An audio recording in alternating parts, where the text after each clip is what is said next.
day my wife left the country, I stood at the airport holding our 3-month-old son. She dragged her suitcase while Julian helped her push the other one. "Luke, this project is very important to me. I will be back in 2 years." Claire did not look at the child in my arms. Her gaze fell on the boarding pass on the handbag Julian was carrying for her and on the duty-free shop window in the waiting lounge. The only place it did not fall was on her son, who had just turned 3 months old. "Okay." I only said one word. She seemed stunned for a moment, probably not expecting me to agree so readily. "You are not going to stop me. Go if you want to." Julian coughed lightly beside us. "Senior, it is time to board." He called her Senior. I remembered the year he enrolled. Claire told me at the orientation party, "This junior is very talented. I want to guide him." From the laboratory to the flight for overseas studies, Claire took 3 steps and looked back. Not at me, but at the child. "Noah, Mommy will be back soon." Noah was sleeping soundly in my arms, giving her no response. I turned and left. No watching her leave, no waving, no teary eyes. 3 months ago, when she told me she was going abroad, I suffered from insomnia for a whole week. But after that week, I figured one thing out. It is useless to chase someone who cannot be kept. Returning home, the living room still had the lingering scent of her perfume. A sticky note from her was on the fridge. "The formula is on the 2nd shelf of the cabinet." I stocked up 3 boxes of diapers, enough for half a year. She said she would be back in 2 years, but only prepared half a year's worth of formula. I tore off the note and threw it into the trash can. Noah woke up and burst into tears. I clumsily prepared the formula. The water was too hot, so I added cold water, trying 3 times before it was barely suitable. Before she left, she used to do all these things. During her last month before leaving, I had already been doing all of these things. She was busy discussing projects with Julian, busy preparing visa documents, and busy packing her luggage. The night Noah had a fever, she was in the study video calling Julian, discussing a data model for a paper. I ran to the hospital 3 times alone, holding the child. Returning home at 4 in the morning, she came out of the study and yawned. "You are back. Is the child okay?" "He is fine." "Then I will sleep first. I have to go to the embassy tomorrow." At that moment, I knew her heart was no longer in this home. Noah sucked on his pacifier, looking at me with dark, bright eyes. "Do not be afraid. Dad is here." I held him, sitting in the empty living room. My phone vibrated. It was a message from her. "Boarded. Will text you when I arrive." I replied with an okay. I did not say anything else. That night, I set 3 rules for myself. First, take good care of Noah. Second, do my own things well. Third, do not wait for her. 3 years later, Seattle International Airport, International Arrivals Hall. I stood in the arrival hall holding Noah, next to Deputy Director Thomas from the City Technology Bureau and a row of receptionists in suits. Luke, the group returning this time, is the first batch of expert teams from the Overseas High-Level Talent Introduction Plan. There are 12 people in total, led by Dr. Claire. Deputy Director Thomas flipped through the list with a respectful tone. "Dr. Claire has published 7 top-tier papers in the field of quantum communication and won the IEEE Young Scientist Award last year. She is a key talent introduced by our state." "Yes." "Do you know her, Luke?" "We have met before." Deputy Director Thomas did not ask further. In this city, no one would ask too much about my private affairs. 3 years ago, I was an unknown little engineer. 3 years later, Horizon Tech, under my name is valued at over $10 billion, has won 6 national-level scientific research projects and has built the largest chip packaging and testing base in Seattle. Claire did not know any of this. When she left, I had just quit my job at the research institute, and she even scolded me for not doing honest work. Noah leaned on my shoulder, pointing at the electronic screen at the arrival gate. "Dad, so many planes. Yes, we are waiting for someone. Who is it?" "You will know when you see her." The doors of the arrival gate opened.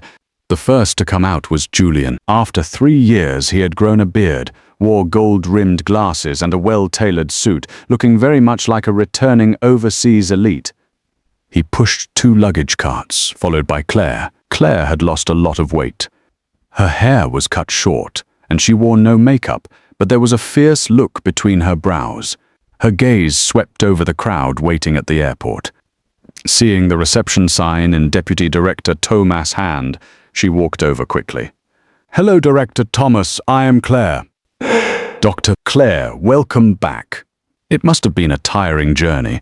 Deputy Director Thomas shook her hand and turned sideways to introduce me. "This is Luke from Horizon Tech, the corporate representative for our industry-academia collaboration." Claire turned her head, and her carefully prepared professional smile froze on her face. She saw me. Then she saw Noah in my arms. Noah looked like me, but had traces of her between his brows. The 2.5-year-old boy, wearing a small blue vest, hugged my neck and looked at this unfamiliar woman with curious eyes. "Dad." Noah tilted his head, his voice crisp. "Who is this, Auntie?" The color drained from Claire's face in an instant. She opened her mouth but could not say a single word. Deputy Director Thomas sensed something was wrong with the atmosphere and looked back and forth between us. Julian pushed the luggage cart over. He was about to call her senior, but when he saw me, he almost let go of the cart. "Luke, Julian, long time no see." My tone was very flat, as if I was just saying the weather was nice today. Claire's eyes turned red. She squatted down and wanted to reach out to touch Noah's face. Noah shrank back into my arms and buried his face in my neck. "Dad, I do not know her." This sentence was like a needle piercing into Claire's body. She stood up, her lips trembling. "Luke, you..." "Dr. Claire," I interrupted her. "The reception cars are waiting outside. Let us get in the car first. The schedule is very tight." I called her Dr. Claire. Not Claire, not wife, not you. Dr. Claire. She froze. Deputy Director Thomas smoothed things over. Yes, let us get in the car first. There is a welcome banquet tonight." I turned and walked out. Noah leaned on my shoulder and looked back at Claire. There was no intimacy in that look, only a child's instinctive wariness toward strangers. Claire stood there, her fingers gripping her bag strap so tightly her knuckles turned white. Julian leaned in and whispered something to her, but she shook her head. I heard hurried footsteps behind me. "Luke."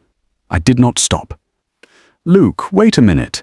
I handed Noah to the driver George beside me and turned around. "Doctor." "Claire, what is the matter?" "What did you call me?" "Doc Claire." "That is your title, is it not?" "I am your wife." Her voice was kept very low, but every word was trembling. I looked at her. It had been 3 years since I looked at her face up close. She was thinner, older, with fine lines at the corners of her eyes and deep, dark circles underneath. Dr. Claire, regarding this issue. I took a document envelope from my coat pocket and handed it to her. "The divorce agreement. I sent it to your address at MIT 3 years ago. Did you not receive it?" Her hands were shaking. "I did not." "I thought you were joking." "I never joke."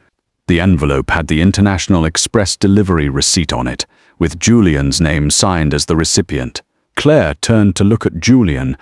Julian avoided her gaze. "Let us go. The cars are waiting." I did not give her time to react. I turned and got into the car. Noah was eating a cookie in the car and asked in his milky voice, "Dad, why was that auntie crying?" "Because she lost something very important." "What thing?" "Once it is lost, it cannot be found again." Noah did not understand, just murmured a response and continued eating his cookie.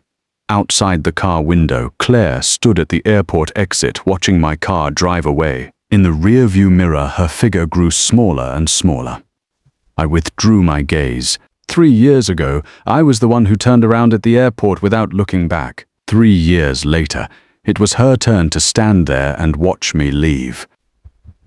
The welcome banquet was held at the Seattle Grand Hotel. The entire banquet hall was full of people. City officials, heads of research institutes, and corporate executives. I sat at the main table, while Noah was taken home by George. Claire sat opposite me. She had changed into a navy blue suit dress and wore light makeup to cover the redness in her eyes. But the way she looked at me kept changing, from shock to disbelief, then confusion, and finally a complexity I could not read. Deputy Director Thomas raised his glass. "Welcome back, Dr. Claire's team. The corporate partner for this project is Horizon Tech. Luke is the pride of Seattle, reaching a $10 billion valuation in 3 years. Amazing." Claire's hand holding her glass paused. 10 billion. Dr. Claire did not know. A dean sitting nearby laughed. Luke's Horizon Tech is now the domestic leader in chip packaging and testing and the top taxpayer in the city last year. Claire put down her glass and looked at me. "You did chips after you quit?" "Yes. You used to do optical materials at the Research Institute. I changed careers." She opened her mouth, seeming to want to ask more. Julian sat next to her without speaking. But he looked terrible. When he and Claire left 3 years ago, I was just a small engineer earning a modest salary. 3 years later, I am the head of a multi-billion-dollar enterprise. This disparity would take him a while to digest. "Luke," Claire used my formal title, her voice a bit stiff. "When will we sync on the technical details for this collaboration project?" "Tomorrow at 9 in the morning at Horizon Tech headquarters." "Okay." She lowered her eyes and did not look at me again.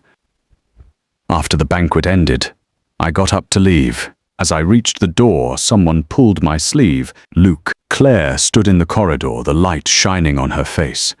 I saw her eyelashes trembling. "That divorce agreement. Are you serious? It is in black and white. What do you think?" "We are not divorced yet. Legally, I am still your wife. That is why I asked you to sign it. I sent it to you 3 years ago. You did not sign. I handed it to you in person today. You still did not sign. I will not sign it. That is your business. Noah is my son. When you left the country, he was 3 months old. He could not roll over, could not hold his head up, and could not even say the word mum." My voice was very calm. "His first fever, his first steps, his first time calling for Dad, his first day at kindergarten. It was all me alone." Claire's tears fell. "I video called you every month. How many times did you call?" 12 times the first year, 6 times the second year, 2 times the third year. The last time Noah saw you on video, he pointed at the screen and asked me, 'Dad, who is the auntie in the phone?' She covered her mouth, her shoulders shaking. From then on, I never answered your videos again because I did not want my son to ask me the same question twice in a row." Luke. "Good night, Doctor." Claire. I left the next morning. Horizon Tech headquarters, 32nd floor. Claire brought her team, 12 people, all returning D-Ints in sharp suits, each holding a laptop and project documents. Julian walked in the group, looking up at the words Horizon Tech on top of the building with a complex expression. The young receptionist smiled and approached them. "Hello, Dr. Claire. Luke is waiting for you on the 32nd floor. Please follow me." As the elevator went up, Claire looked through the glass wall at the campus below. 6 R&D buildings, 2 production bases, a staff cafeteria, basketball courts, and a kindergarten. This was a scale she could not have imagined when she left 3 years ago. The elevator reached the 32nd floor. The door to the conference room was open. Through the wall of floor-to-ceiling windows was the Seattle skyline. I sat at the head of the conference table with Liam, the VP of Technology, and Rachel, the CFO, beside me. "Dr. Claire, please sit." Claire sat opposite me and opened her laptop. Her movements were very professional, her expression restrained, showing no traces of having cried in the corridor last night. "Luke, the quantum communication encryption technology our team brought back, this time has broken through the international bottleneck in the stability of photon-entangled states." She began her technical presentation. The data was rigorous, the logic clear. Every slide showed the hard work she had put in overseas over the past 3 years. I had to admit she was indeed excellent. Preliminary estimates show that if we dock with Horizon Tech's chip packaging and testing platform, we can achieve commercialization within 2 years. She closed her laptop. That concludes our proposal. The conference room was quiet for a few seconds. Liam looked at me. I flipped through the documents in my hand. Dr. Claire, there is a problem with your data model. Claire raised an eyebrow. What problem? On page 7, the generation efficiency of photon pairs. You used the theoretical peak. In an actual engineering environment, it has to be discounted by at least 30%. She paused. You understand quantum communication. A little. Liam almost could not hold back a laugh beside me. On my desk were 3 top-tier papers in the field of quantum information, all with me as the first author. It was just that I used a pseudonym. Claire did not know this. Hardly anyone in the entire industry knew either. Luke is right. Claire seriously reviewed her own data and nodded. I will correct this parameter. Also on page 12, you calculated the material costs using laboratory purchase prices. For the mass production prices in the packaging and testing phase, I can give you a purchasing list. Okay. For the yield rate model on page 15, I suggest you rerun it using Horizon Tech's historical data. Rachel, send the 3rd quarter yield rate report to Dr. Claire's team. Rachel nodded. Understood, Luke. The way Claire looked at me changed. It was not the look for an ex-husband, nor the look for a boss. It was the look of a scientific researcher seeing a top expert in the field. How long have you been researching?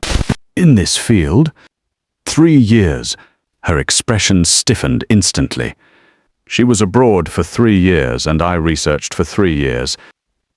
While she went overseas to study quantum communication, I was doing chip packaging and testing domestically. But I taught myself quantum communication at the same time. No one knew why. I had never told anyone the reason either. The meeting ended, and Claire's team left first. She stayed behind. Luke.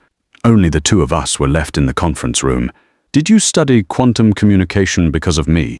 I gathered the documents on the table. Dr. Claire, you're overthinking. It is just a business layout. Call me Claire. Dr. Claire.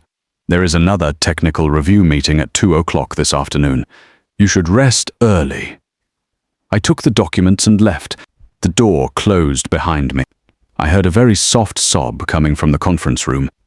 I did not look back. 3 years ago, she left without looking back. 3 years later, I had also learned not to look back. The technical review meeting started punctually at 2 o'clock. It was not just Claire's team who came. The city's scientific review expert panel also arrived, led by Professor William from Stanford University, an authority in the domestic quantum information field. Professor William was in his 70s, with grey hair, but very energetic. He shook hands with Claire. Claire, your mentor, Professor Hahn, is my student, so you count as my grand student. Claire smiled. Hello, Professor William. Professor William turned his head, saw me, and was stunned for a moment. Then he walked over quickly and held out his hand. Luke, are you also participating in this project? Claire's smile froze. She noticed that the way Professor William looked at me was completely different from how he looked at her. He looked at her with the politeness of a senior to a junior. He looked at me with the respect between peers. Professor Horizon Tech is the corporate partner. I shook his hand. Good. Professor William patted my shoulder and lowered his voice. I read that paper of yours 3 times. It is excellently written. When are you going to publish using your real name? Claire stood 3 steps away. Her hearing was very good. She must have heard it. But she did not ask. The review meeting lasted for 3 hours. Claire's technical proposal was unanimously approved by the expert panel, but after the review ended, Professor William asked me and Claire to stay behind. I am very optimistic about this project, but there is one thing. The relay nodes for quantum key distribution in the current proposal can cover at most 100 kilometers. To achieve intercity communication, it needs to be at least 300 kilometers. Claire frowned. This is currently the biggest bottleneck internationally. We have not solved it either. Professor William looked at me. I did not say anything. Luke, the two-photon entanglement relay proposal mentioned in your paper can theoretically break through 500 kilometers. Claire turned to look at me. You published a paper on quantum relays? A small article. Where was it published? Professor William smiled and said, Nature Physics. Claire's face changed. Nature Physics, the top global journal in physics. In her 3 years overseas, she published 7 top-tier papers, the highest being in physical review letters. And I, the ex-husband she thought was just selling chips domestically, published a paper in Nature Physics. What is the pseudonym? She pressed, Horizon. Horizon. Her voice trembled a little. The name of Horizon Tech was also my pseudonym. She must have seen this name when reading literature overseas. You have published 4 papers using the name Horizon. She spoke word by word. Parameter optimization of quantum entangled states, two-photon relay theory, topological quantum error correction coding, and... She stopped. And what? She stopped talking because the title of the 4th paper was A Chip-Level Security Authentication Framework Based on Quantum Communication. Quantum communication plus chips. Her research field plus my industry field. This was not a coincidence. You have been following my direction all along. Her voice was very soft. Dr. Claire, I just made the necessary business layout. Who are you lying to? Her voice suddenly rose. Professor William tactfully stood up. You two chat. I will go next door for a cup of tea. The conference room door closed. Claire stood in front of me, her eyes red. You talk about divorce while studying my research direction. You say you will not wait for me while publishing papers using the name Horizon. Horizon carrying profound meaning. What were you thinking when you chose this name? Thinking about making money. Luke. She grabbed my collar, looking at each other from a close distance. Her tears fell on the back of my hand. Do you still love me or not? I reached out and pried her fingers open one by one. Dr. Claire, you should ask yourself this question first. When you left the country, did you love me? Her hand let go. The first week you left, Noah cried for 7 days straight. The first month you left, he was hospitalized with pneumonia, and I sat in the hospital corridor for 4 nights straight. The first year you left, he learned to walk and fell over 100 times. The scars on his knees are still there. My voice was very calm. You did not know any of this. Because you were busy doing research with Julian, busy publishing papers, busy winning awards. I was doing it for our future. Even the divorce agreement I sent was signed for by Julian. Her body swayed. 3 years. You never came home once, never called Noah's name once. And today you ask me if I love you. I took a step back. Dr. Claire, you do not deserve to ask me about the word love. I turned and left. I was giving Noah a bath at home. The little guy was playing with a yellow rubber duck in the bathtub, giggling non-stop. The doorbell rang. I wiped my hands and opened the door. Claire stood at the door. She had changed into a white sweater. Her eyes were swollen and her nose was red. How do you know my home address? Director Thomas gave it to me. I was going to kill Deputy Director Thomas. Luke, let me see Noah. Noah's voice came from the bath. Dad, the water is getting cold. I turned sideways to block the door. He is taking a bath. I can help wash him. No need. I am his mother. Then why did you not wash him yourself 3 years ago? She bit her lip. Dad. Noah ran out barefoot, wrapped in a bath towel, his hair still dripping. He saw Claire at the door and blinked. Is it that auntie again? Claire squatted down, her voice trembling. Noah, I am not an auntie, I am mommy. Noah tilted his head and thought seriously for a moment, then he looked back at me. Dad, she says she is mommy. But the teacher says mommy is the person who cooks for you every day and takes you to school. Is she? I did not answer. Claire's tears flowed down. Noah, Dad, the water is cold. I want to continue my bath. Noah turned and ran back to the bathroom. Claire knelt on the floor, covering her face with her hands and crying. I stood at the door and looked at her for a long time. Claire, you should leave. Luke, please, let me stay with the child for a while. When you were abroad, I also begged you to come back and see the child. You said the project was at a critical stage and you could not leave. She looked up. When you and Julian stayed in the laboratory until 3 in the morning, Noah was in this house with a 40-degree fever. I did not know he had a fever. You did not tell me. I sent 17 messages. You read them but did not reply. Her face turned pale. I knew she remembered. That day she posted a photo on her social media.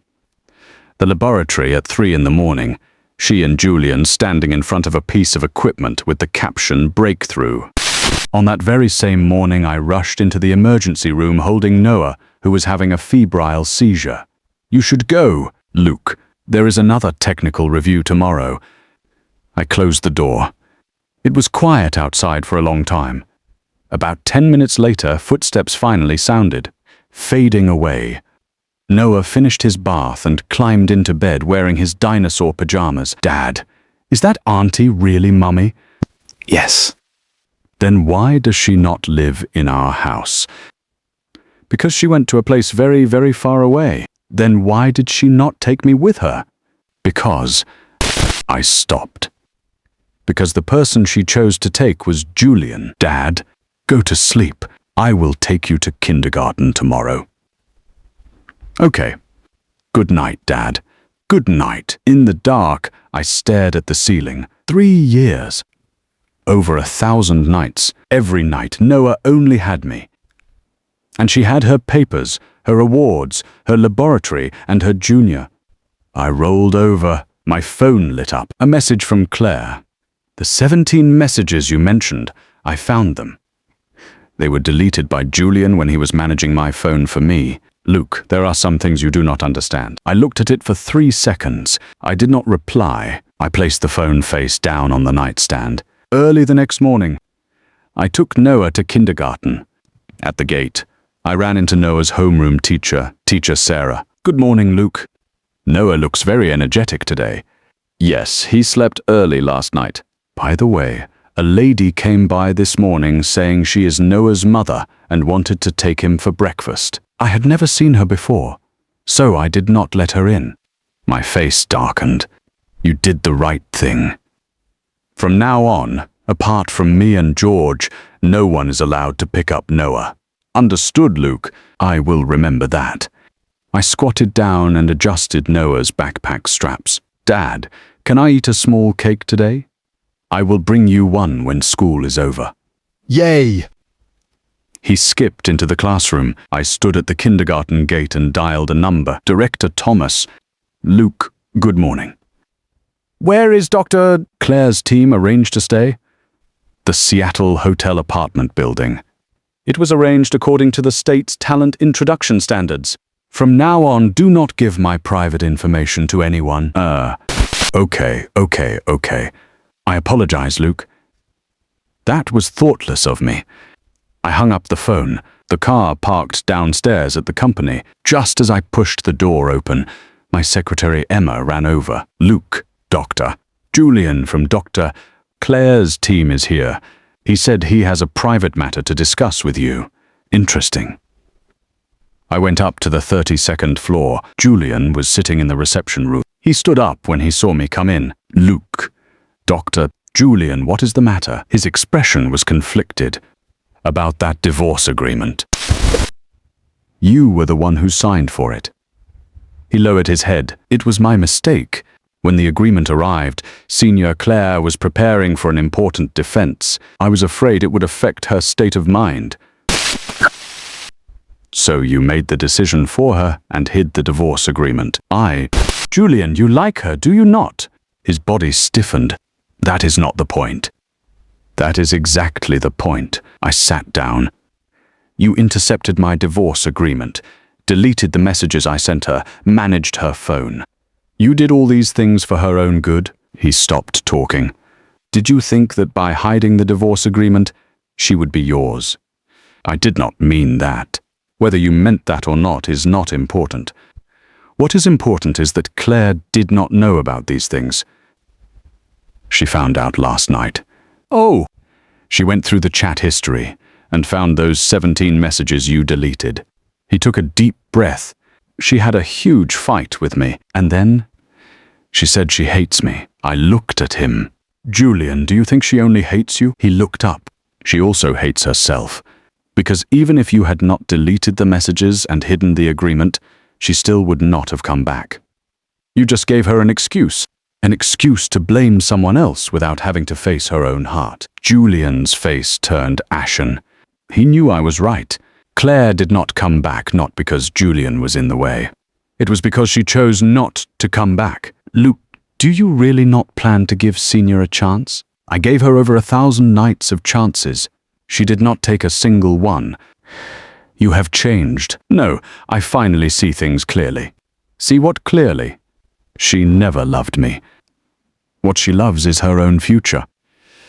Noah and I were just accessories in her life plan. When something more important appeared, we could be set aside at any time. Julian opened his mouth but could not refute. Dr. Julian, I'm very busy. If there is nothing else, I am going to resign from this project. Why? Because I have no face to stay here. He stood up. Luke, whether you believe it or not, my feelings for Senior are real, but I have never crossed the line. You should say that to her, not me. He left. The door closed. Emma peeked in. Luke, the 10 o'clock meeting. Push it back half an hour. Understood. I leaned back in my chair and closed my eyes for a while. My phone vibrated. A message from Claire. Julian went to see you. What did he say to you? I replied with 3 words. Ask him yourself. She did not send anything else. In the afternoon, the technical docking meeting. Claire's team was short 1 person. Julian did not come. Her expression revealed nothing, but she made 2 errors in data citation during her technical explanation. She never used to make this kind of mistake. Liam whispered to me, Julian submitted his resignation this morning.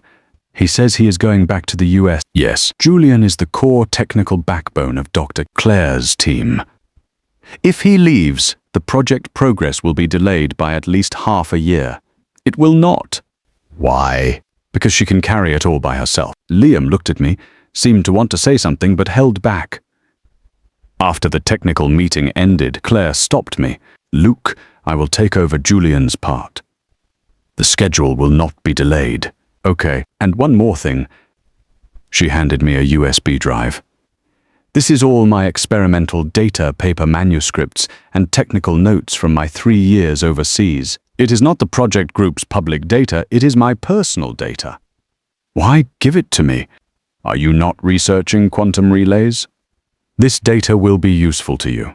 Dr. Claire. Call me Claire. Dr. Claire, keep business and private matters separate. Please, Luke. She interrupted me. Her voice was soft but very firm. This is not business. As Noah's mother, this is the only thing I can do for you and him. I know how hard it is for you to teach yourself quantum communication for 3 years. This data can save you at least 2 years of detours. I looked at the USB drive in her hand. Her fingers were very thin, her nails cut very short, with no nail polish. These were hands that had done experiments for 3 years. Leave it on the table. She put down the USB drive, turned and left. She stopped for a second at the door. She did not look back. I picked up the USB drive and turned it around in my hand a couple of times. I opened my laptop and plugged it in. The folders were neatly divided into 3 years. Under each year there were 12-month folders. At the end of every month folder, there was a subfolder named for Noah. I clicked on the first month's. Inside was a video. Claire was sitting in the laboratory talking to the camera. Noah, Mommy did an experiment today and it succeeded.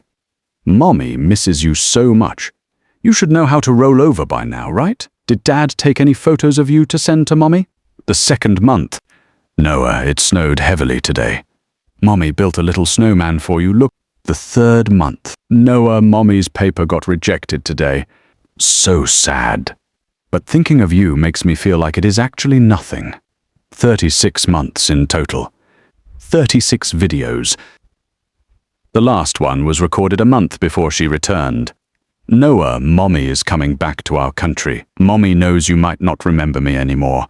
It is okay. Mommy will slowly help you remember again. She cried in the video, but she was smiling while crying.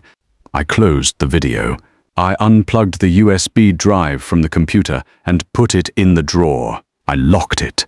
Friday evening, I went to the kindergarten to pick up Noah. Noah ran out holding a drawing. Dad, look what I drew. A crayon drawing. In the picture, an adult was holding a child's hand with a house and a tree drawn next to them. This is me and Dad. Very well drawn. The teacher said to draw a family portrait. The other kids drew their dads and mums. I only drew Dad. His voice suddenly lowered. Dad, do I not have a mum? I squatted down and looked into his eyes. You have a mum. Then where is Mum?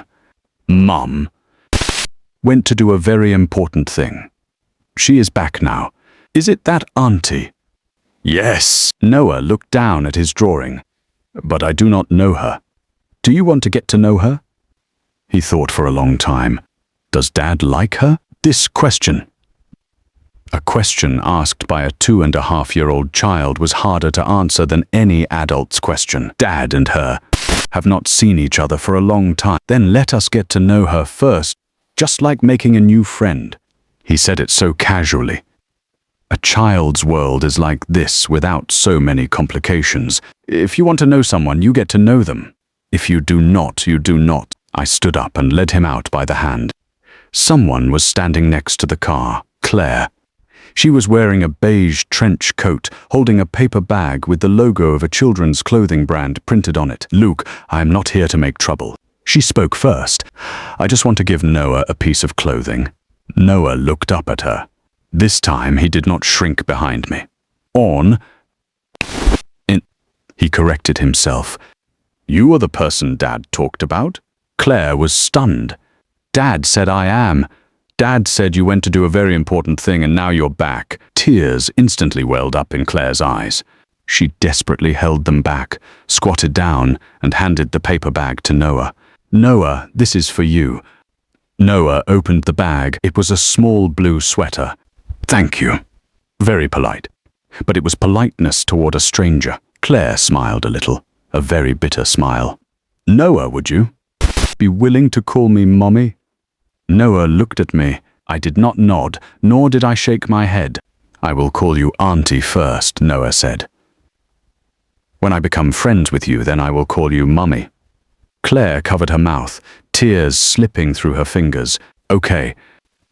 She did not dare reach out to hug him. Afraid he would refuse, in front of her own biological son, she did not even have the courage to reach out her hand. Let us go, Noah.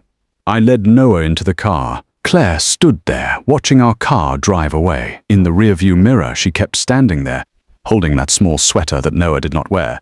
For the next 2 weeks, the technical docking proceeded intensely. Without Julian, Claire single-handedly took on the core R&D work of the entire team. She stayed in the laboratory until early morning every day and punctually appeared in the conference room at 8 the next morning. When her team members docked with my technical department, they whispered to Liam, Dr. Claire is working as hard as she did at MIT, no, even harder than back then. But she never had any personal contact with me in meetings. Every report was clean and decisive, so professional it was impeccable. Except for one thing, every evening at 5:30, she would punctually appear at the gate of Noah's kindergarten. She did not go in, did not interrupt. She just stood across the street, watching me pick Noah up. Noah sat on my shoulders, and seeing her from a distance he would wave. Dad, the auntie is here again. Yes. Does she want to be friends with me? What do you think? She comes every day, so she must really want to. Then do you want to go and talk to her? He thought about it. Tomorrow. I want to eat a small cake today. I smiled. Cake first, then, Mum. The priorities of a 2.5-year-old are very honest. But on the third day, Noah got off my shoulders, took a cookie and ran across the street. Auntie, a cookie for you. Claire squatted down and took the cookie. Thank you, Noah. Why do you always stand here and not come over? I was afraid you did not want to see me. I am not afraid of you. Noah pulled her hand. Your hand is so cold. Do you not wear gloves? Claire's tears fell. Noah was startled. Why are you crying? Is the cookie not good? It is good, very good. She smiled while crying. I stood on this side of the road, watching this scene. Somewhere in my heart, something gently shifted, but I pressed it down. Another week passed. The project advanced to a critical node. Claire's quantum key distribution system needed to be docked and tested with Horizon Tech's chip encryption module. The experiment was arranged in Horizon Tech's central laboratory. The lights in the entire building were on in the middle of the night. I was also there, not because of her, but because this project concerned Horizon Tech's next-generation product line. 2 a.m. There was a deviation in the experimental data. Claire repeatedly derived formulas on the whiteboard. Her team members could not hold on and went to rest. She was the only one left. I walked in carrying 2 cups of coffee. The parameter drift is in the optical fiber coupling stage of the 3rd-level relay. She turned to look at me. How do you know? Your coupling efficiency model did not consider the temperature coefficient. The central air conditioning in this building switches to energy-saving mode in the early hours, and the laboratory temperature rises by 2 degrees. She was stunned for a moment, then turned back to look at the whiteboard. 3 seconds later, right? You are right. She grabbed a marker and quickly corrected the parameters. I placed the coffee next to her. Drink some. Thank you. She took a sip without looking up, then suddenly stopped. You put 2 spoons of sugar. Do you not dislike bitter coffee? She turned her head to look at me. The late-night laboratory light hit her face. Her eyes were full of bloodshot lines. But her eyes lit up. You remember, Dr. Claire. Call me Claire, just once. Please. The laboratory at 2 a.m. Only the 2 of us. The whiteboard was full of quantum mechanics formulas. The air was filled with the smell of coffee. Claire. She smiled. Very light, very faint. That is enough. Thank you. She turned around and continued deriving formulas, as if nothing had happened. But I noticed that the hand holding her coffee cup stopped shaking. At 4 a.m, the parameter correction was completed. The docking test was successful. Claire slumped in the chair and let out a long breath. When will we do the full system joint debugging? I asked. In a week. What support do you need? I need to borrow your technical department's engineer Rachel for 2 days. Okay. Also, she hesitated for a moment. Luke, next Wednesday is Noah's birthday. Can I attend? I did not answer immediately. You do not have to agree. I'm just asking. Come. Her movements paused for a beat. What did you say? 6 o'clock. My house. He likes dinosaur cakes. She nodded. Vigorously, time after time, as if she was afraid I would go back on my word. Okay, dinosaur cake. 6 o'clock. Yes. Go back and rest. Okay. She stood up, walked to the door, and looked back at me. This time I did not avoid her gaze. Noah's birthday. I decorated the house with balloons and ribbons. Dinosaur theme. Noah, wearing his green dinosaur pajamas, ran around the living room in extreme excitement. Dad, where is the cake? Where is the cake? Wait until the guest arrives to cut it. What guest? The doorbell rang. I opened the door. Claire stood at the door, holding a huge dinosaur cake. 3 tiers. Next to her on the floor was a large cardboard box. What is this? Dinosaur Lego. 1,200 pieces. I did not know what model he liked, so I bought the biggest one. Noah ran over and screamed when he saw the cake. T-Rex cake. So cool. He excitedly ran around Claire twice, then looked up at her. Auntie, are you here to celebrate my birthday? Yes. Claire squatted down.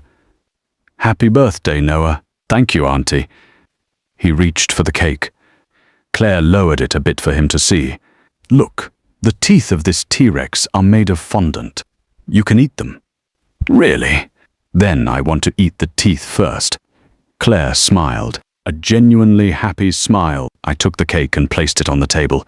Come, she came in and changed into slippers. Her gaze quickly swept across the living room. The walls were covered with photos of Noah from birth to now. 3 months, 6 months, 1 year, a year and a half, 2 years. Every photo only had me and Noah.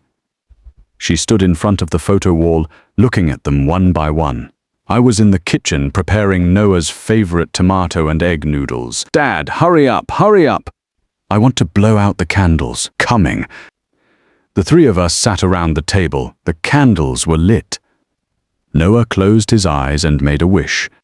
I made my wish. What did you wish for? Cannot say. If I say it, it will not come true. Okay. Blow out the candles. He puffed his cheeks and blew hard. 2 of the 3 candles went out, but the 3rd stubbornly relit. Why will it not go out? Claire leaned over, and the 2 of them blew together. The candle went out. Noah clapped his hands. It went out. It went out. He looked at Claire, then looked at me. Dad, I want to tell you what I wished for. Did you not say you could not say it? He leaned into my ear and used a whispering volume that the whole world could hear. I want the auntie to become mummy. Claire's hand shook, and the cake knife almost dropped to the floor. I caught the cake knife. Eat the cake. Yes, the 3 of us ate the cake together.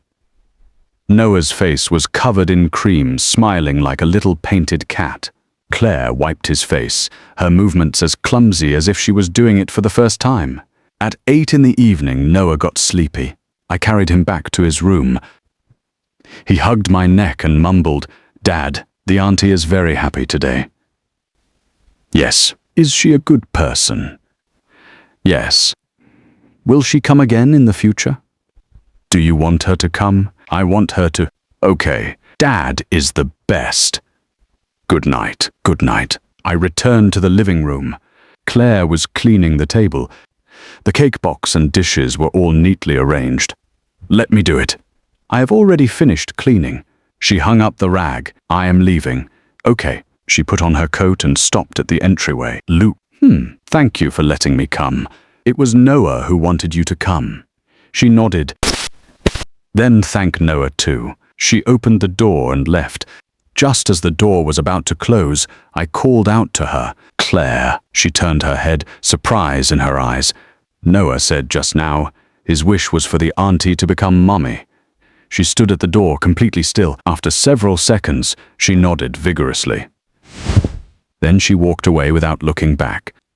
But I saw her raise her hand to wipe her eyes. The door closed. The living room returned to quiet. I leaned on the sofa looking at the ceiling. My 3-year obsession, no forgiveness, no looking back, no entanglement, suddenly became less solid in the face of a little boy's wish. But the story would not be that simple. The next morning I received an email. The sender was an unfamiliar address. The subject was simple.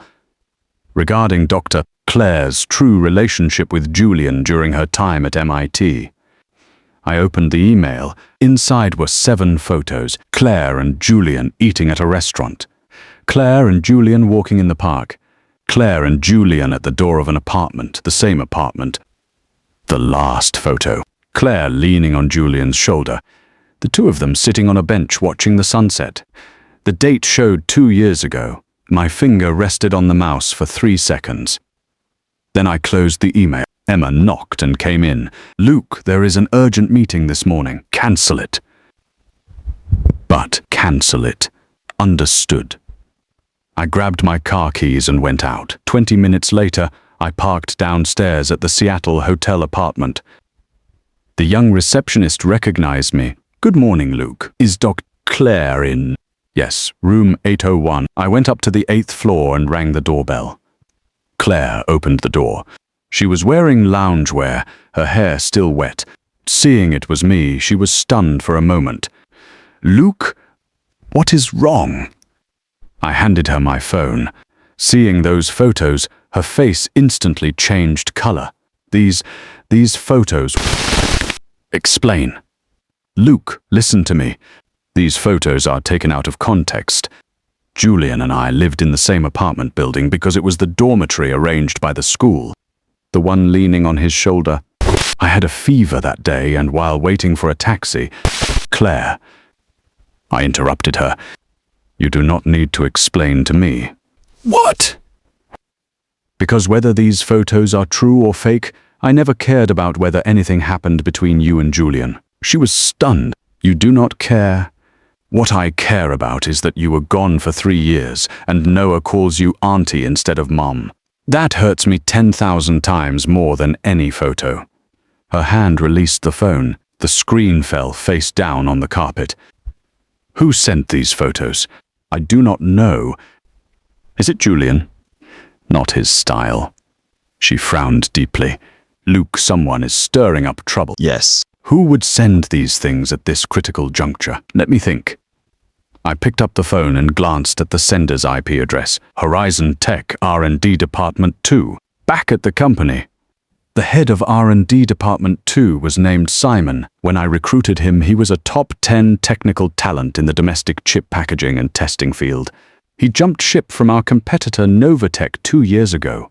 George, here, check Simon's communication records and account transactions over the past 3 months. Understood, Luke. 2 days later, George placed a report on my desk. Simon's bank account had received a remittance of $50,000 2 months ago. The sender was a shell company called Vertex Consulting. The actual controller of Vertex Consulting was the vice president of Novatech, Marcus. Novatech, Horizon Tech's biggest competitor. Last year, competing for the National Chip Security Authentication Project, Novatech lost to Horizon Tech. They were also competing for this year's Quantum Communication Industrialization Project. Keep investigating. Yes, I picked up the phone and called Liam. Revoke all core data permissions for R&D Department 2 today. Use the excuse of a technical security review. Receive. Simon did not know what happened, but he would know soon. The project advanced to the full system joint debugging stage. Claire's team and Horizon Tech's technical department spent every day in the laboratory. That afternoon I was in a meeting on the 32nd floor. Emma pushed the door in, her face looking wrong. Luke, something happened. Speak.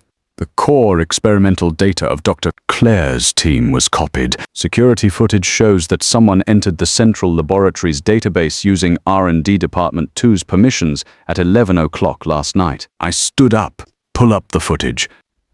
On the monitor screen, a figure walked into the laboratory in the early hours and used a USB drive to copy the core algorithm package of Claire's team's quantum key distribution. The person's employee badge number was crystal clear. Simon. Seal his office. Notify the legal department. Yes. An hour later, Simon was brought to the 32nd floor. His face was ashen. Luke, I can explain. Explain what? I threw the surveillance screenshots in front of him. How much did Novatech give you? He stopped talking. $50,000? Or is there more coming? Luke, you just packaged and sold the 3 years of research results of Dr. Claire's team to Novatech. The door opened. Claire walked. She saw the surveillance screenshots and her face changed. The core algorithm was copied. The algorithm package has 3 layers of encryption, Liam said. But if given enough time, Novatech could crack it within a month. Claire turned to look at Simon. Do you know what you copied? That is 3 years of my team's blood, sweat, and tears. Simon lowered his head, not daring to look at her. Dr. Claire, I will handle this matter, I said. How will you handle it? Simon, you have 2 choices. First, call Marcus right now. Tell him the data is fake, and tell him to hand over the USB drive. Second, I will have the legal department sue you for corporate espionage. 3 to 7 years. Simon's hands were shaking. Luke. You do not know what kind of person Marcus is, he. I am giving you 10 seconds.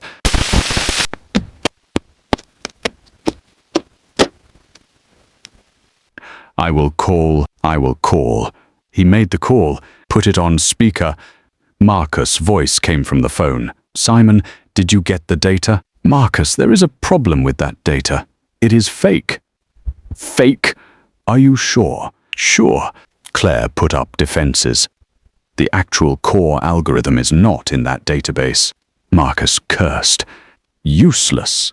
I gave you $50,000 for nothing. Marcus, what about the USB drive? Handle it yourself. Do not contact me again. The phone hung up. Simon slumped in the chair. I looked at him. What else do you have to say, Luke? Marcus approached me first. He said as long as he got Claire's core data, Novatech could launch a competing product within 2 months, and Horizon Tech's quantum communication project would be ruined. And then he gave me a $50,000 deposit and said he would give me another $100,000 when it was done. $150,000, buying 3 years of core technology. Claire sneered. Look at the price you sold it for. Simon lowered his head. The legal department will handle the aftermath. Your employment contract is terminated immediately. The non-compete clause comes into effect. Luke.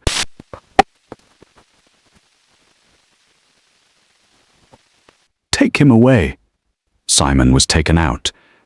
Only me, Claire, and Liam were left in the conference room. The actual core algorithm did not leak, right? I asked Claire. It did not. I always kept the core algorithm on an offline device, not connected to any network. You guarded against it? People in academia learn to be smart after having their data stolen. She looked at me. Luke, Novatech will not just let this go. I know Marcus. He will not rest. I know he might attack from other angles, such as those photos he sent you. I looked at her. You think the photos were also Novatech's doing? I confirmed it. Those photos were taken by a colleague of Julian's at MIT, a man named Zhao Liang. Zhao Liang now works at Novatech's US branch. The puzzle pieces were falling into place. Novatech wanted to ruin this industry-academia collaboration project. Corporate espionage was one move. Using photos to mess up my relationship with Claire was another. If I distanced myself from Claire because of those photos, the entire project integration would have problems. Marcus placed his pieces very early on. I said, "What do you plan to do? Let him think he has won first." Claire looked into my eyes. 3 seconds later, she nodded. I will cooperate with you. For the next week, I deliberately acted cold towards Claire. I no longer gave her any technical suggestions in meetings, picked faults in her proposals during reviews, and even said in front of the whole group, "Doctor, Claire's proposal still needs revision." Claire cooperated very well too. She argued with me in meetings, threw documents, and even slammed the table once. Luke, this is not a technical issue. You are deliberately making things difficult for me. Doctor, Claire, strictly business. A proposal that does not meet the standard is just that. My proposal passed Professor Williams' review. Professor William is an academic evaluation. I'm talking about engineering implementation. The standards are different. She grabbed the folder on the table, turned and left. The whole group looked at each other in dismay. Liam leaned over and whispered, "Luke, you guys are acting too real." Who says we are acting? Right. The news quickly reached Novatech. Marcus had people inquire about the internal news at Horizon Tech that Luke and Dr. Claire had fallen out, thinking his photo tactic had worked. He began his next move. 3 days later, Claire received an invitation from Novatech. Joining Novatech's quantum communication division in her personal capacity with an annual salary of $3 million, plus laboratory configurations and equity incentives. Claire forwarded this invitation to me. They made their move. Keep acting. Claire replied to Marcus' email, "I will think about it." 2 days later, Marcus personally flew to Seattle. He invited Claire to meet at the executive lounge of a 5-star hotel. Claire went with her video call on with me. "Doctor, Claire, I have heard so much about you." Marcus shook hands enthusiastically. Your achievements in the field of quantum communication are obvious to the entire industry. You are too kind, Marcus. I heard your collaboration with Horizon Tech is not very pleasant. Claire sighed. Luke is too stubborn. A proposal we worked on for 3 years gets completely overturned by him with one sentence. He does not respect my team's hard work at all. Marcus smiled. Dr. Claire, Novatech is different. We respect every scientist. If your team comes to Novatech, there will be no cap on funding, and the results will belong to you personally. Sounds very tempting. And one more thing. Marcus lowered his voice. Dr. Claire, I heard you and Luke were previously married? Claire's expression changed slightly. That is a private matter. Of course. I do not mean to offend. But Dr. Claire must understand that collaborating with an ex-husband always looks a bit complicated to outsiders. If you come to Novatech, you will not have these concerns. Claire remained silent for a few seconds. Marcus, if I come to Novatech, what are your specific plans for the quantum communication project? Marcus' eyes lit up, and he opened the tablet computer in front of him. Dr. Claire, please take a look. We plan to build the nation's first commercial quantum encryption communication trunk line within 2 years, with a total investment of $5 billion. We already have loan intents from 3 banks. He talked incessantly for 15 minutes. Claire kept smiling and listening, occasionally nodding, occasionally asking a technical detail or two. But her phone was in her bag, and the video call had never been hung up. I was in my office at the company, listening to the whole thing.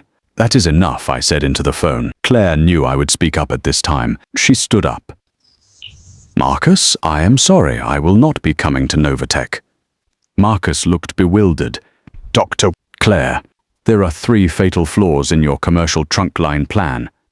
First, your relay node proposal uses trusted relays that were phased out 10 years ago, not quantum relays.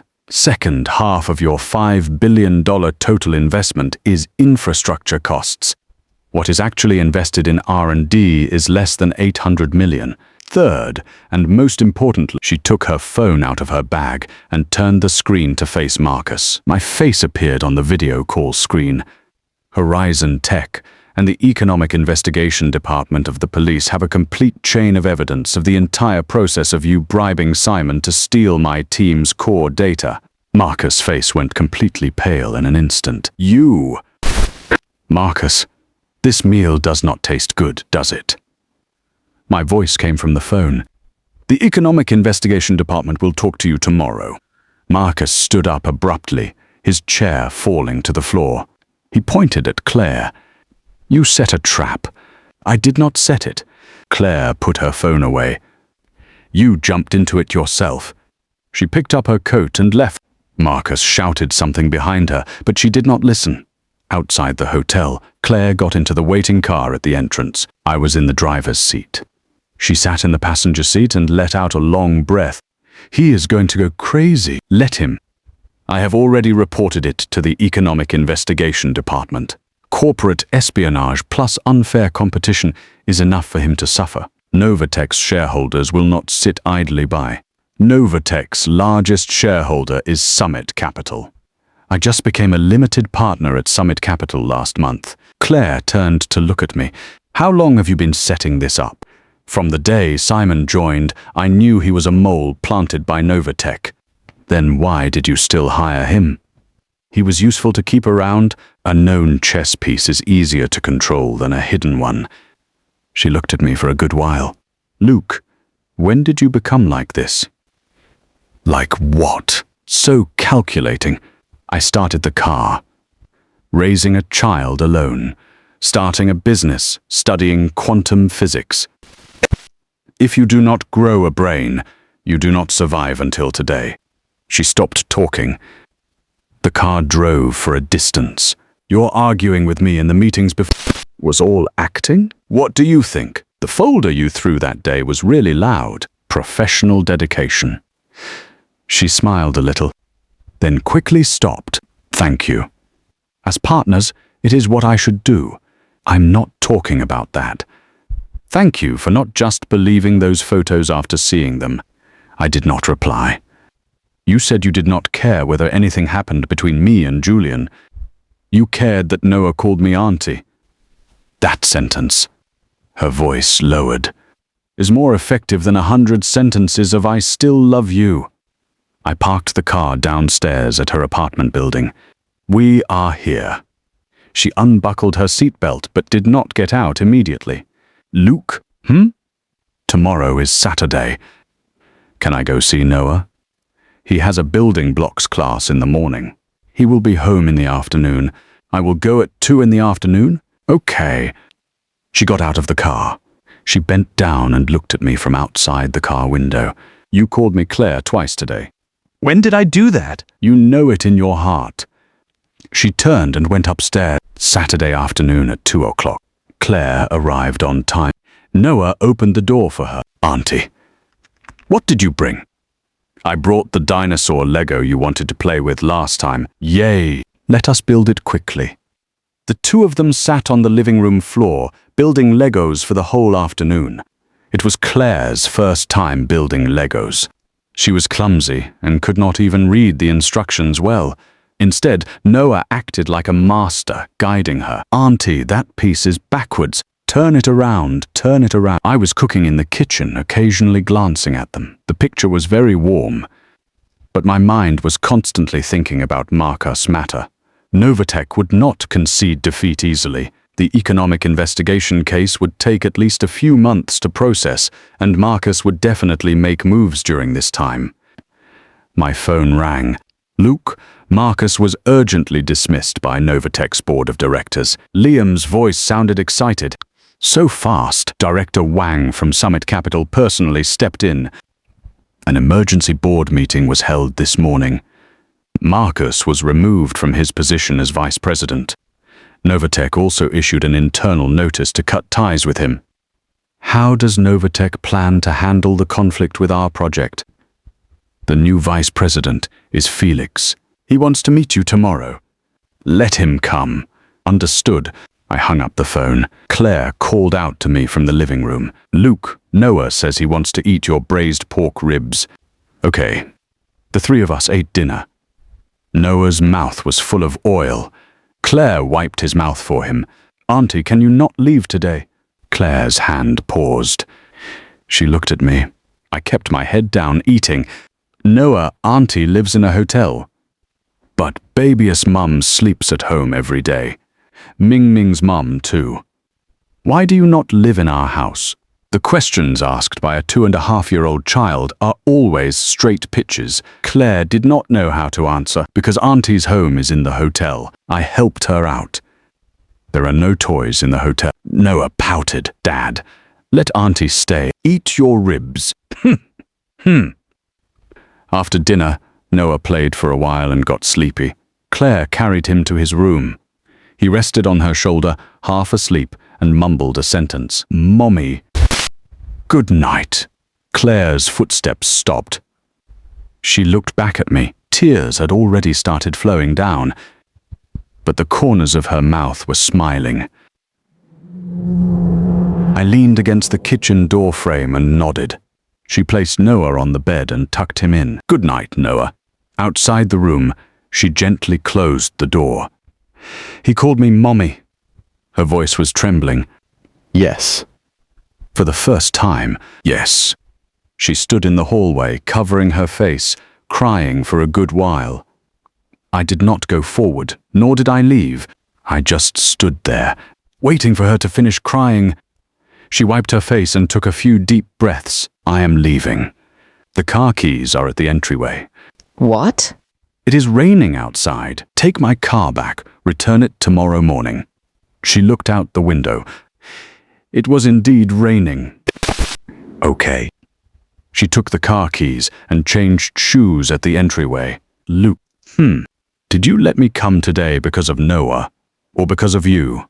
I thought about it. Because of Noah. She smiled a little. Liar. She left. Novatech's new vice president Felix arrived, in his early 40s with a round face. He looked amiable but was actually very shrewd.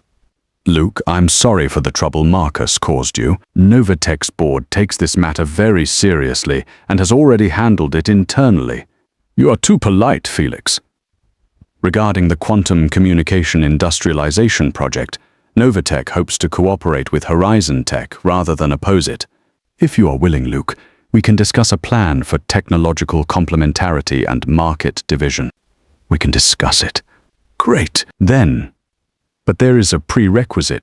What prerequisite? Novatech must completely withdraw from competing with Horizon Tech in the chip security authentication field.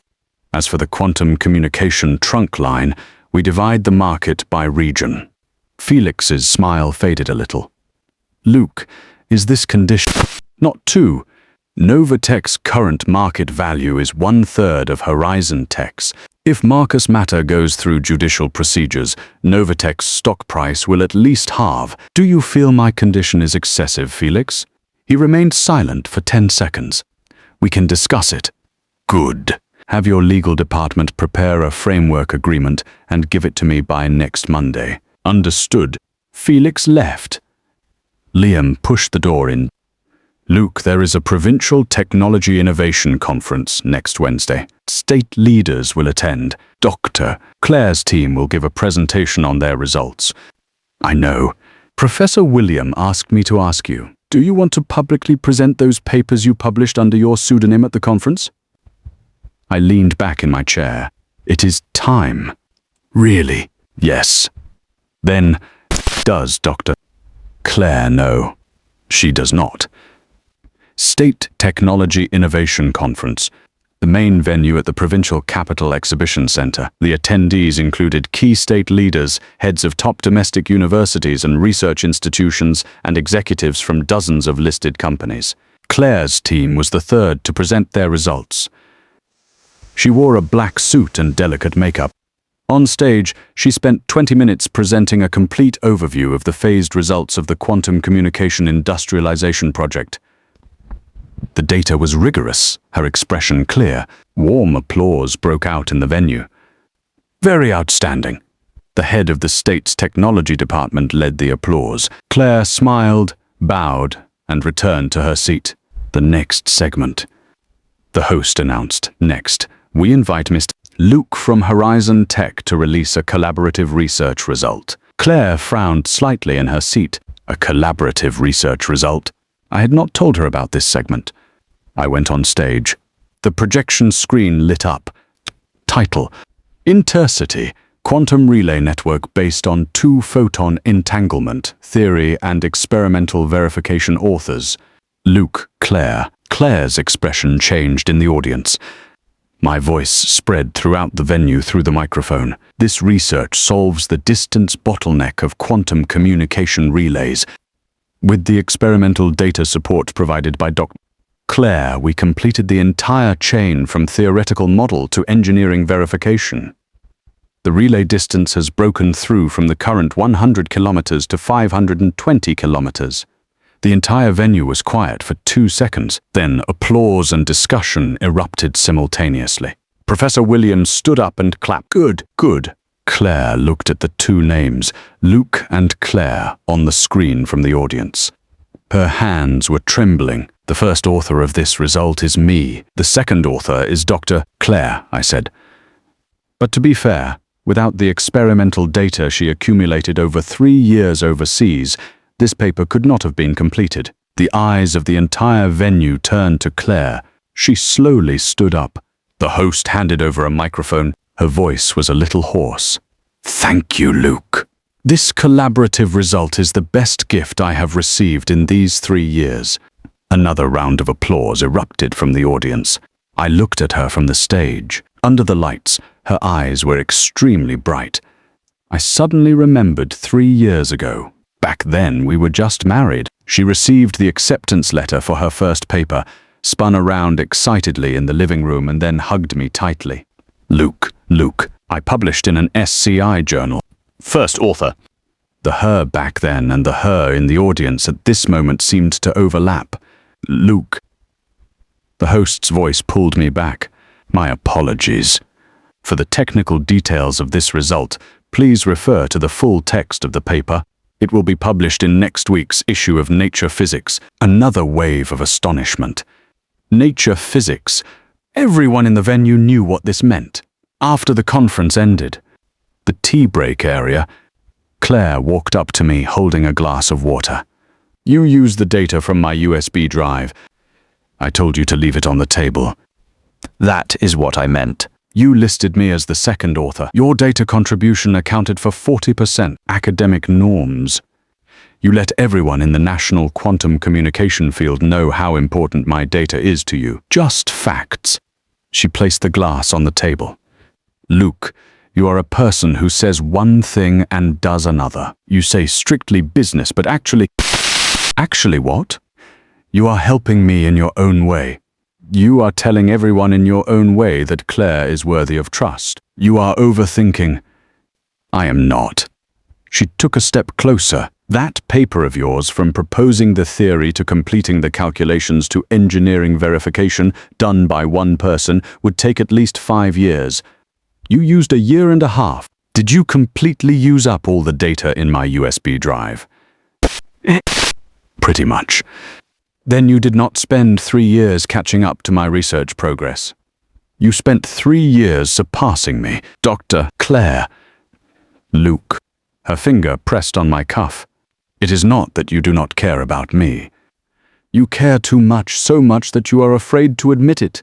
Someone came by to say hello. She let go of my cuff. She smiled and exchanged pleasantries.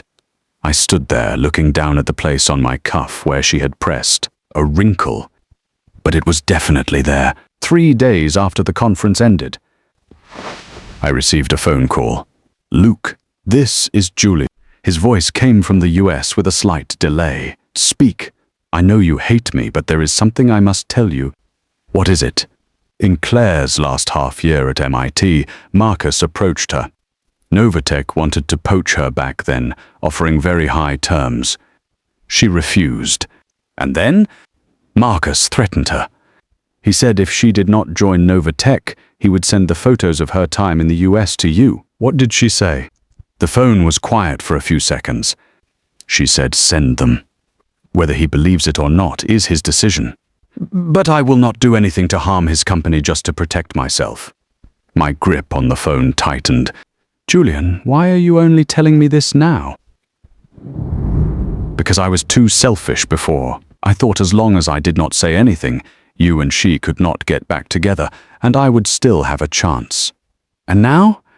Now I know I never had a chance. His voice was very calm. From the first day she went abroad, her phone lock screen wallpaper was Noah's photo. She has not changed it in 3 years. I did not speak. Luke, she is worth trusting again. He hung up the phone. I put down the phone. I looked at the city skyline outside the window. 3 years, I kept telling myself, no forgiveness, no looking back, no entanglement. But at this moment I was thinking, was the one I could not forgive her, or the myself from 3 years ago who was powerless to make her stay? Another week passed. The project entered the final acceptance stage. The state sent an expert panel to evaluate it. Claire's team and Horizon Tech's technical department gave the final joint presentation. All technical indicators were met. The data of breaking through 500 kilometers in relay distance was independently verified by a third-party laboratory. Pass. The head of the expert panel announced the result. Claire's team clapped. Liam also clapped. I did not clap, because I knew that passing the acceptance meant one thing. Claire's working stage in Seattle was about to end. Her talent introduction contract was signed with the state technology department. After the project acceptance, she could choose to stay in Seattle or go to other cities. She had no reason to definitely stay here. After the acceptance, at the celebration banquet, Deputy Director Thomas raised his glass. Dr. Claire, the state is very satisfied with your work. What are your plans next? New York, San Francisco, Seattle. You can choose any. Claire put down her glass. Director Thomas, I have already made my decision. Oh! I am staying in Seattle. Great. Deputy Director Thomas was overjoyed.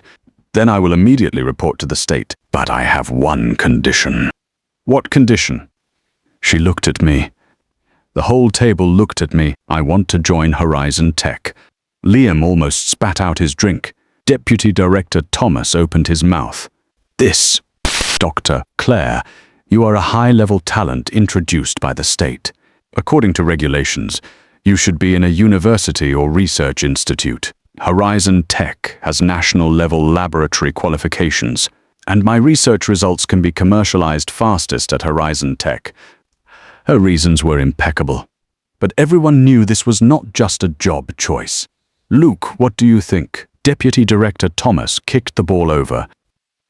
I held my wine glass. Dr. Claire's technical level is obvious to all. Horizon Tech welcomes her. Then it is settled. Deputy Director Thomas slapped the table. Come, let us drink. After the celebration banquet dispersed, Claire and I walked on the road in the company campus. The night wind was very cold. You agreed very quickly. Your joining is beneficial to Horizon Tech. Is that the only reason? Do you want there to be other reasons? She stopped walking. Luke, I have been waiting for you to say a sentence on your own initiative. What sentence? Anything is fine. But it has to be you saying it on your own initiative, not me asking you. I looked at her. The streetlights illuminated her face, her slender profile, her serious expression. Claire.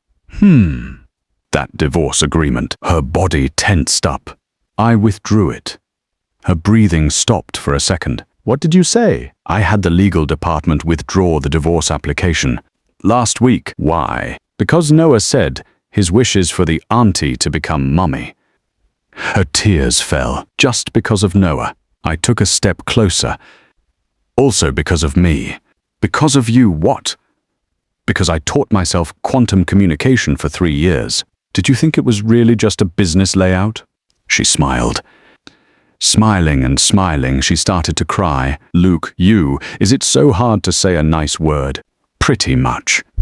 She reached out and hit my chest, without much force. But I caught her hand and did not let go. The night wind blew across the campus lights, far away in the little room where Noah was already fast asleep. Starting tomorrow, there should be one more person in the photos on the wall. But things are never that smooth. On the 3rd day after Claire officially joined Horizon Tech, an online report suddenly hit the trending searches. Title: Billion-dollar chip company CEO suspected of profit transfer with returning female scientist. Collaborative project suspected of academic fraud. The article was extremely detailed. From Claire and my previous marriage, to me publishing that paper in Nature Physics and listing her as the 2nd author, to her giving up a provincial research institution to join Horizon Tech, all the links were connected to point to a conclusion. Luke used his marriage and commercial status to appropriate Claire's academic achievements as his own and used profit transfer to make her join Horizon Tech. The comments section was completely one-sided. So this is what industry-academia collaboration is. An ex-husband poaching his ex-wife? Dr. Claire's 3 years of results were stolen for first authorship by a guy selling chips. How does a person who cannot separate public and private matters deserve to be the CEO of a multi-billion-dollar company? After reading the report, I put the phone on the table. Investigate. George went out. He came back 2 hours later. The source of this report is an independent media account called Tech Deep Throat. The actual operator of the account is Marcus. Yes, even though he has been dismissed, he registered this account using a personal bank account and registered information in advance to avoid detection. He still has not given up. He has more than just not given up. Liam pushed the door in, looking very bad. Luke, the academic world has exploded too. Someone anonymously reported to the Nature Physics editorial board that your paper is suspected of data plagiarism. They said you stole Dr. Claire's experimental data without her authorization. Claire is the 2nd author. How is it unauthorized? The report claims that Dr. Claire was forced to put her name on it. That you used your marital relationship and commercial interests to coerce her into agreeing. Bullshit. Claire pushed open the office door and walked in. Who said this? I will personally go and respond. You cannot respond, I said. Why? Once you respond, you confirm your relationship with me. What the other side wants is to tie you to my chariot and make the entire academic world question your independence. The more you defend, the more it looks like you are covering for me. Claire was stunned. Then what do we do? Just let them throw dirty water? Let them throw it. Luke, do you trust me or not? She looked into my eyes. I trust you. Then wait. I picked up the phone. Professor William, this is Luke. Luke, I saw those things on the internet. Nonsense. I was one of the review experts for your paper. The data source was open and transparent. There is no plagiarism. Professor, I need you to do me a favor. Tell me, the editor-in-chief of Nature Physics is your student. Yes, I did teach Xiao Tian. Please have him issue a statement from the editorial board confirming that the paper went through a complete peer review and data verification process and there is no academic misconduct. Also, I paused for a moment, also publish the list of review experts. Professor William understood. You want everyone to know what level of experts reviewed this paper? Yes. Okay, I will do it. I hung up the phone. Claire looked at me. You asked Professor William to publish the list of review experts. Who were the review experts? 3 people. Professor William, academician's son from the Chinese Academy of Sciences, and Professor James Anderson from MIT. Anderson? Your department head at MIT. Claire took a deep breath. Anderson personally reviewed your paper? He actively requested it. Seeing the name Horizon, he said, "This young man's work is worth me reading seriously." When did you get in touch with Anderson? He sent me an email proactively after reading my first paper. That was 2 years ago. Claire stood there, her expression too complex to speak. 2 years ago, while she was still at MIT. Her department head was already paying attention to her ex-husband's research, and she knew nothing about it. Luke, exactly how many things are you still hiding? I'm not hiding anything. You just never asked. The corner of her mouth twitched. Fine, I never asked. 2 days later, the editorial board of Nature Physics issued an official statement, confirming the paper passed the complete peer review and data verification process. The list of review experts was published. Professor William, academician's son Kimming, Professor James Anderson. With those 3 names placed there, the entire academic world went quiet. Any one of these 3 people was a leading figure in the quantum information field. The 3 of them simultaneously endorsing a paper. Everyone knew what that meant. The direction of public opinion on the internet began to reverse. These 3 big shots reviewed it personally? Then how could it be fake? Was that article by Tech Deep Throat a deliberate smear campaign? Asking someone to expose the true identity of Tech Deep Throat. The power of the internet public is much greater than imagined. In less than a week, the true identity of Tech Deep Throat was dug out by netizens, former vice president of Novatech, currently under investigation by public security organs for suspected corporate espionage. The moment this information was dug out, public opinion completely overturned. So it was Water Army bought by a competitor. Wow, Novatech is too ugly. Smear campaign after failing to steal data. Luke is too miserable. Worked hard to get results only to get dirty water thrown on him. Doc Claire has it hard too, doing research overseas for 3 years and gets smeared upon returning. Horizon Tech's stock price did not drop, but rose after the storm ended. It went up by 12%. Claire was scrolling through the comments on her phone in the office and suddenly said a sentence. Luke, the netizens say we are an academic couple. Do not look at those. Someone even made a couple video of her. The title is, He Used a Nature Physics Paper to Win Back His Ex-Wife. Close it. 3 million views. Claire. She looked up at me, holding back a smile. Work. Understood, Luke. She put away her phone and reopened her laptop. But I saw in the reflection of her screen, the corners of her mouth were turned up the whole time. Marcus Matter went through judicial procedures. Corporate espionage plus defamation, multiple crimes punished together. The day he was formally arrested, Novatech's new management immediately issued an announcement, distancing themselves from Marcus' personal actions and at the same time officially sent a letter of intent for cooperation to Horizon Tech.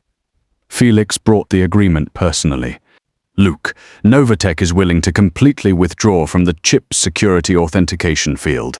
The quantum communication trunk line will be divided by region according to the plan you proposed before.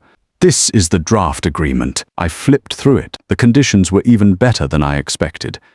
Novatech's sincerity is not bad. We concede, Luke.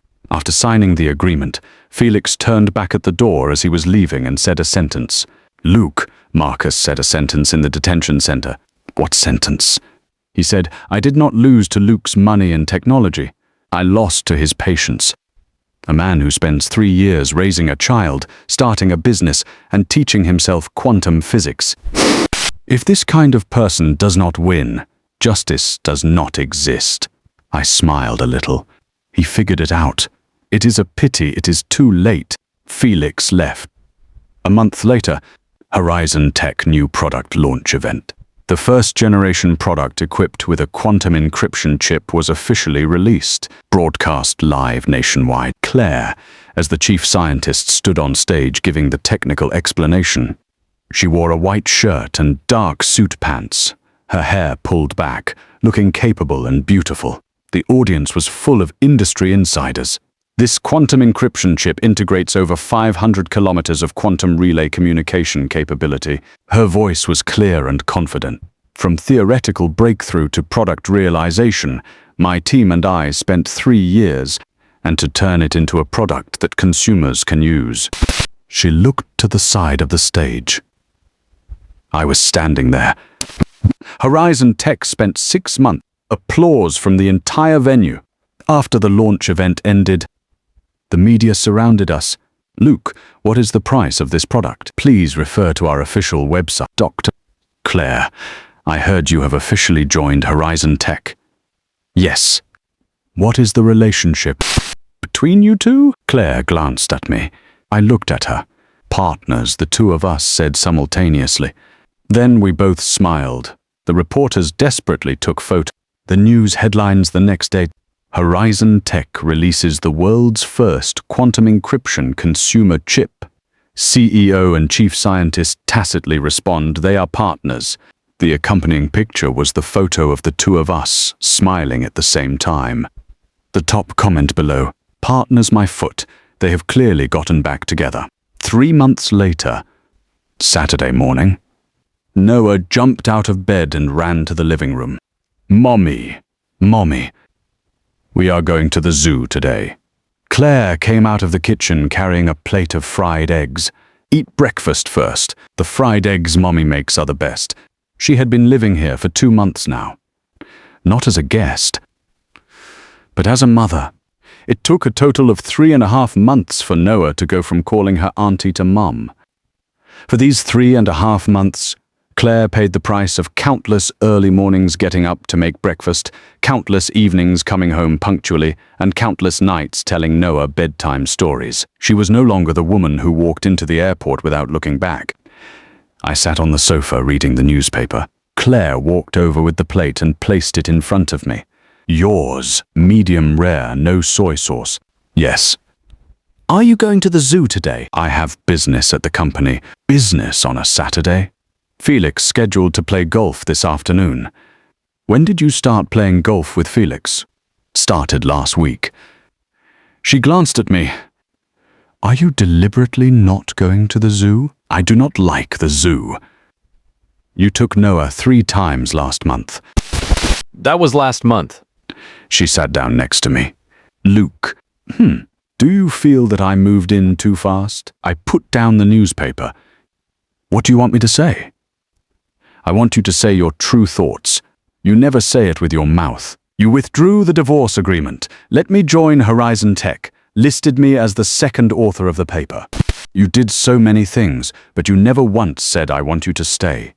Noah ran out of the kitchen. Dad, Mom, do not argue. Finish eating quickly and let us go see the big tigers. We are not arguing. Claire rubbed his head. Mommy is discussing work with Dad. When you finish discussing, let us go quickly. I looked at Noah, then looked at Claire. I do not feel it is too fast. Then what do you feel? I feel 3 years ago I should have stopped you at the airport. Claire's movements stopped. Back then I thought it is useless to chase someone who cannot be kept. But later I figured it out. I did not chase you, not because I could not catch you, but because I was afraid that even if I caught you, you would still choose to leave. Her eyes turned red. What I was more afraid of was if I stopped you and you stayed, but you resented me in your heart. You would feel that I held you back and made you miss your best opportunity. Luke. So I chose the dumbest method. You go your way, and I go mine. You study quantum communication, and so do I. You publish top-tier papers, and so do I. You win awards. I build an enterprise. Until the day you come back, I will no longer be the person who can only stand at the airport watching you leave. I lowered my head. I just did not expect to wait for 3 years. Claire stood up and walked in front of me. She reached out and hugged me. For the first time in 3 years. Luke, I was wrong. I was wrong too. Where were you wrong? I should not have endured so much. She smiled, on my shoulder, smiling with a bit of a sob. Noah stood next to us, watched for 3 seconds. Then he lunged over, the 3 of us squeezing together. I want a hug too. A year later, Horizon Tech listing bell ringing ceremony. NASDAQ, the hall was packed with people. I stood on the bell ringing platform. Claire stood next to me. On the other side, Noah rode on George's shoulders, waving a small flag in his hand. Horizon Tech, officially listed. The sound of the bell rang through the venue. Thunderous applause. On the electronic screen, Horizon Tech's stock price jumped in real time. Opening price, $68. 10 minutes later, $82. Half an hour later, $107. At closing, $143. Total market value, $46.8 billion. Claire and I stood shoulder to shoulder. She turned her head, looking at the jumping numbers. 46.8 billion. Yes. When you resigned 3 years ago, how much savings did you have? 32,000. She smiled and shook her head. Crazy. A crazy man and a woman who did not come home for 3 years. A good match. She pinched my arm. The flashes below the stage flashed non-stop. A reporter extended a microphone. Luke, how are you feeling right now? Good. Claire. Claire corrected. Call me Dr. Claire. He is Luke. She pointed at me. The whole venue laughed. Dr. Claire, as the chief scientist of Horizon Tech, what do you want to say? Claire thought for a moment. Coming back was the best decision I ever made. She looked at me. We did not make any extra movements between us. But everyone saw it. Noah shouted from a distance, Mom, Dad, I want to eat cake. Another wave of laughter filled the venue. After the celebration banquet, we returned home. Noah had already fallen asleep. Claire stood on the balcony, looking at the night view outside.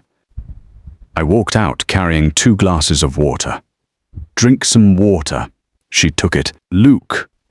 In my last half year at MIT, when Marcus threatened me, I was indeed afraid. Afraid of what? Afraid that after seeing those photos, you would really not want me anymore. But you still refused him, because I knew if I did something to betray you just to protect myself, even if you did not know about it, I could not pass that hurdle within myself. She took a sip of water. Do you know, during my most breakdown-prone times in the US, I would open our chat window every day. But I could no longer see your messages because Julian deleted them. I thought you no longer cared about me. I thought you had really given up. I did not. I know. Now I know. She leaned on my shoulder. Luke, thank you for not giving up. I did not speak. I just placed my hand on her shoulder. The city lights flickered in the distance. This ending is not perfect. There is a 3-year blank space. Countless nights of taking care of a child alone late at night, a missed first step and a missed first mommy. Those things that have already happened cannot be done over again. But starting today, on Noah's drawing paper, the family portrait has one more person. There is a pair of women's slippers in the room. A new sticky note is on the fridge in Claire's handwriting. Put strawberries in Noah's lunchbox for tomorrow. Do not forget to remind him to drink water first. Below it is a line added by Noah in crooked handwriting. Good night, Mom and Dad. I smoothed the sticky note and stuck it properly.